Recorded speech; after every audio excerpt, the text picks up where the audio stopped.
Sunod-sunod na kalamidad na nakaapekto sa Eastern Visayas, naitala rin ang pagsipa ng mga sakit kagaya na lang ng leptospirosis.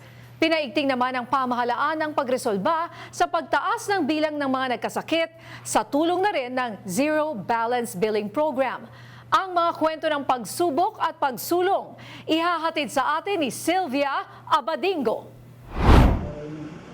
Sa huling bahagi ng 2025, nanatiling isang malubhang banta sa kalusugan ng mga taga-Eastern Visayas ang leptospirosis. Pinalala ito ng matinding ulan at mabilis na urbanisasyon. Karaniwang tumataas ang kaso nito hanggang 3 buwan matapos ang malalakas na bagyo. Mapanganib ang sakit na ito dahil madalas itong ginagaya ang mga sintomas ng trangkaso, meningitis o viral hepatitis na nagreresulta sa pag-antala ng tamang pagsusuri. Ang pagtaas ng kaso nito sa Eastern Visayas ay sumasalamin sa pambansang sitwasyon kung saan tumalon ng 43.4% ang mga kaso sa buong Pilipinas mula Enero hanggang Hulyo 2025. Actually, 271% higher kita kasi last year we only had 31 cases for the same period, 31 cases with 2 deaths. Dito sa Eastern Visayas Region 8, nakapagtala ng kapansin-pansing pagtaas ng mga kaso ngayong 2025 kumpara sa mga nakaraang taon. Pangunahing itinuturo ang mga pagbaha sa simula ng taon at ang pananalasa ng Bagyong Tino. Sa unang 6 na linggo pa lamang ng 2025, naitala na ang 15 kaso sa rehiyon, mas mataas sa 9 na kaso noong 2024. Bagaman, tumaas ang bilang, walang naiulat na namatay sa paunang bugso ng sakit dahil sa maagang pagpapakonsulta ng mga mamamayan. Bilang tugon, pinaigting ng Department of Health Region 8 ang kampanya laban sa paglusong sa baha at ang paggamit ng proteksyon.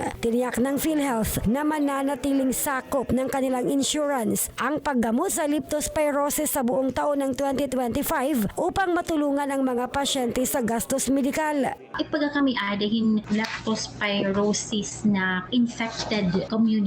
Importante ang mga paulit-ulit nato nga ginyayakan. Importante ipag kami adahin nga mapapanatili talaga in malimpyo nga surroundings. Hinikayat rin ng mga eksperto ang mga mamamayan na huwag matakot sa pagpapahospital at iwasang mabahala sa bayarin sa hospital dahil sa ipinatupad na nasa zero balance billing. Let's see, let's make sure, ito nga ang aking kay Secretary Ted Herbosa, make sure and Dr. Haro, na make sure na hindi lamang dito alam nang gagawin. Ito, kabisado na yung procedure na lahat ng mga ospital natin ng DOH, make sure alam nila yung gagawin nila para hindi naman masyado mahirapan ng ating mga pasyente. Para sa PRTV Year-End Report, ako si Sylvia Abadingo, nagseserbisyo para sa Pilipino.